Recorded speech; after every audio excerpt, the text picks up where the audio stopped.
So this week, BBC Upload Festival starts on Saturday. Well, it actually starts on Friday night, but on Saturday night, it's all about comedy. And one of our favourite comics with BBC New Comedy show here on BBC Radio Norfolk is Nelson Gumbakumba. Upload isn't just about showcasing new talent, it's about giving help and advice for anyone wanting to get into comedy as well.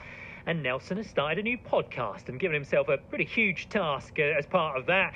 And he's on the line now. Good evening, mate. How we doing? All right? I am not too bad, sir. How are you today? I'm very well, thank you. It's a pleasure to have you on the programme. I'm in the studio that you and I have recorded a few different things in before when we used to do the game, and I really enjoyed your company doing that. Seen you in stand-up a load of times as well. Tell us first about the project that you're working on at the minute. So it started last year. A company called Ultra Events approached me to coach a few people to do stand-up comedy for cancer research. So what they were going to do was they got a few people together. I think in the end we had about 20 people, and I had to train them over a course of 8 weeks. And in the end, about 15 of them performed in front of a live audience. And it was all for a good cause, which was cancer research and to help raise awareness. And after that, it inspired me. It gave me a lot of ideas, and I thought, if I can coach 20-something people, I can probably coach more. So I started putting down the ideas, and I came up with ways in which I guess I can guide someone to a decent 5-minute set, you know, that sort of thing. Yeah. So how have you found the difference then? Because it's one thing sort of backing yourself to stand up in front of people and make them laugh. And, I know you, so I know you're a funny guy. But I don't know how easy it is to try and teach other people to be funny, especially when, let's be honest, not everybody is funny. And some people think they are when they're not. Well, the way I look at it is that everyone has potential to be funny. On my podcast, which is aptly named How to Be Funny, if you are going to search for it on YouTube, search How to Be Funny Episode 1. So in the podcast, we talk about the evil twin theory, right? So I believe that deep down inside us, we all have that evil twin that wants to say all these things that sometimes we're too ashamed to say, and sometimes channeling that inner evil twin creates a good comedy. That's just one way of doing it. There's way more, exercises you can carry out. Sometimes people find that talking about life experiences they've been through creates comedy in itself, and other people are good at picking out observations. So it just depends on what sort of style of comedy you enjoy and how you like telling stories, basically. Sure. I think I spend most of my life trying to keep that evil twin quiet, never mind trying to find it. Sometimes that's the difficulty, isn't it? What about when you're writing jokes then? This is a difficult question, but what makes a good joke? I mean, it's obviously different for everybody because we all find different stuff funny. All right. Okay. So I normally try to go to the truth of the moment. I normally focus on what I'm really trying to say with the message, the tone of the joke. So the type of jokes that I'm writing nowadays they're longer. There's a bit more thought to them. There's a beginning, middle, and an end. There's arguments in there. So I'm making the task more complicated, but that's because I want to come off as more impressive to the people that are coming to my show. So the way I'm writing my jokes right now, I'm writing them as arguments. So picture me on a stage arguing something ridiculous, but in a funny way. That's the normal starting point. So I just think of something that I really feel deeply inside, and I start writing arguments. And sometimes it's not always the most popular opinions, but that starts creating the type of comedy I enjoy. Yeah, and I love it when a call back, if you like. So sometimes you can mention something at the start of one of your sets, and actually the punchline doesn't come for another, 10 or 15 minutes, which is, they're the real thinking man's comedy. Do you know what, right?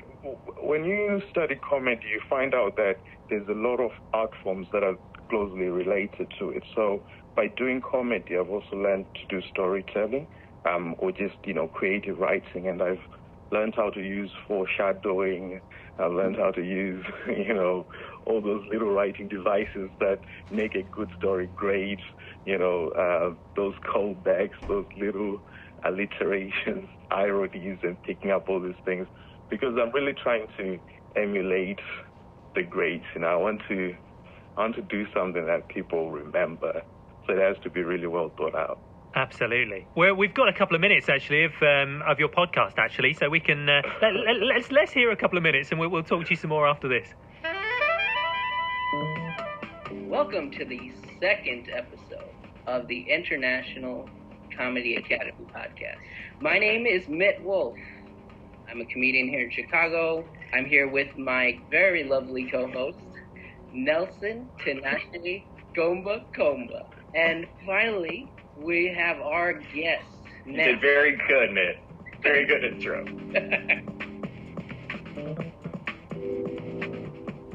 What's the other rules of improv? Because I could actually start applying this stuff.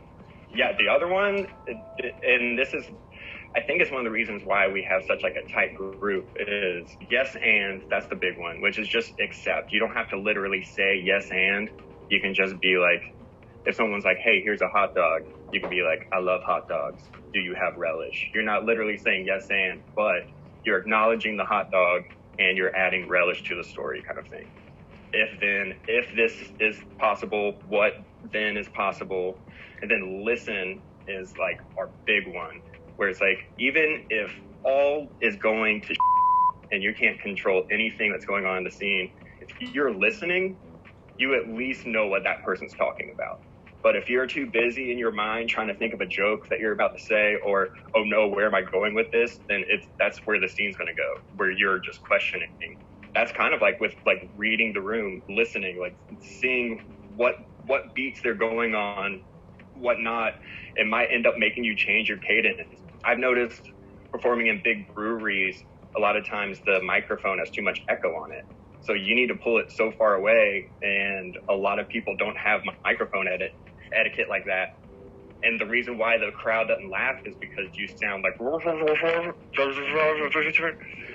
and you're like doing the cadence, so they know, like, I guess you're supposed to giggle here, but they're not getting your jokes because they literally aren't getting your jokes, Yeah. I guess what you're saying is that someone should always be in the moment, be present. Just a taster of what you can find on the How to Be Funny on YouTube. Nelson Comba Comba still on the line with us. And Nelson, yes. I've mentioned this before, but I went to a comedy club in New York, and one of the comedians there, they're all American comedians, were talking about the difference between Brits and Americans. They didn't know there were any Brits in the audience, but they were like, you know how you can tell the difference between Brits and Americans is when you do a joke, Brits do this, and their shoulders just move up and down, but they don't make any noise. Whereas Americans, they're like laughing all over the place. They're like, oh my God, that's the funniest thing I've ever heard. So it's interesting that you're working with, a couple of Americans as well, because I think we really interpret humor pretty differently in, different parts of the world. We do indeed. I have an episode coming up with Alexander Oliver, and it really shows just how different we see comedy with the Americans. So my partner, my co-host, is from Chicago, and we met through, we just met online, just discussing comedy, and we decided to create a platform that's international, because even though we are different, we do have similar things in terms of our approach to humor and their open mic scene and our open mic scene. So the platform in itself is to find out all we can about the tips that we can give all these up-and-coming comedians all over the world. So it's going to be interesting as we dive deeper into the episodes, because I've already started disagreeing with him, because some of their approaches are way too, out there. British people love subtlety. They love a bit of wordplay and irony. So the podcast in itself is, we have interesting discussions over just how different we see comedy, and just how people can take our similarities or differences and then work with whichever style they have. So it's quite open format, but it relates to quite a lot. Yeah, it's interesting how it's culturally different in different parts of the world. I went out with an American girl for a very short time, and she kept saying to me, "Why are you being mean to me? Why are you being mean?" I was like, "Well, I'm not. I'm just joking." She was like, "Well, you're just being mean," and you suddenly go, "All right, maybe our humour is just being mean." It's so different. It is. And also one thing that I'm starting to promote as well is that I want to interview comedians from all over the world. So I've started interviewing this guy from India, and we have someone from Zimbabwe coming up, and we have a few Americans and people from all over. So ultimately, we're going to have comedy tips from comedians from all corners. So it's going to be even more interesting because it's not just going to be American and British. It will be American, British, Australian, and Indian, and all these other subsects. Diversity is the spice of life. That's what I like. It's great. That's fantastic. Just remind people how they can find out more about what you're doing online.